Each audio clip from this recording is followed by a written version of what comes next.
yelled at my husband for telling his family I'll do accounting for free. I'm a CPA and I've been doing this for 14 years now. My husband Mark stays home with the kids, and honestly, that's been working great for us for 5 years straight. No complaints there at all.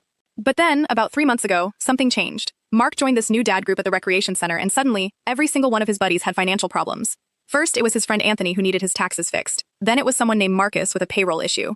Then another friend whose small business stopped working. And every single time Mark would text me at work saying I'd come fix it that weekend. The first time I didn't think much of it. I showed up at Anthony's house on a Saturday morning with my laptop, fixed his taxes in like 20 minutes. He offered me $50 and I said no because Mark told me not to take money from his buddies. I thought it was a one-time thing, but then it kept happening. Every week there was a new buddy with a new problem, and Mark kept saying yes for me. I work 60 hours a week already.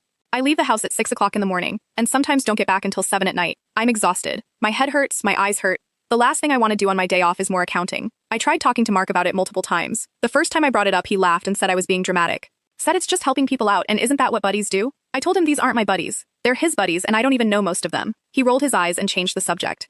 The second time I brought it up, I was more direct. I said, Mark, I need my weekends to rest or to spend time with the kids. He said I was being selfish and that his buddies really needed help and couldn't afford a real accountant. I said, I am a real accountant and my time is worth something. He walked away from that conversation.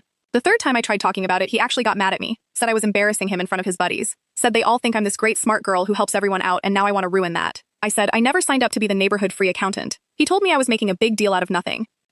Last night I came home after a 12-hour shift. I had to deal with a busted audit in a corporate that was completely audited. I was covered in sweat and stress and I felt horrible. All I wanted was a hot shower and maybe some food and then to pass out on the couch. Mark was in the kitchen making dinner. I walked in and he didn't even look up from the stove. He just said, can you go over to Anthony's house right now and fix his books? Not even asking, just telling me.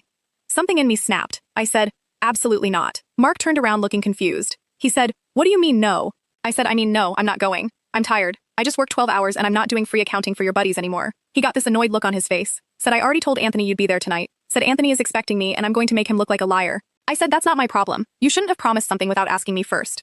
Then Mark said I was being ridiculous. Said it's just a small audit and it would take me 10 minutes. I lost it. I yelled that I don't care if it takes 2 minutes, I'm not doing it. I yelled that I've told him 100 times to stop volunteering me for free work and he keeps ignoring me. I said he has no respect for my time or my job. Mark looked shocked. He said I didn't need to yell. I said maybe I didn't need to yell because clearly nothing else was getting through to him. He tried to say his buddies really needed help and I cut him off. I said then they can hire an accountant and pay them like normal people do. Then I went upstairs and took a shower. When I came back down, Mark wasn't talking to me. He served dinner in complete silence. I ate and then went to the bedroom because I couldn't stand the tension in the house. I just sat up there for 2 hours doing nothing. This morning Mark's phone kept buzzing. I could see it was messages from Anthony asking where I was last night. Mark texted back some excuse about me having an emergency. Then Anthony sent back asking when I could come today instead. Mark looked at me and I shook my head. He didn't respond to that message. Now Mark isn't talking to me, and apparently Anthony is mad at him for canceling.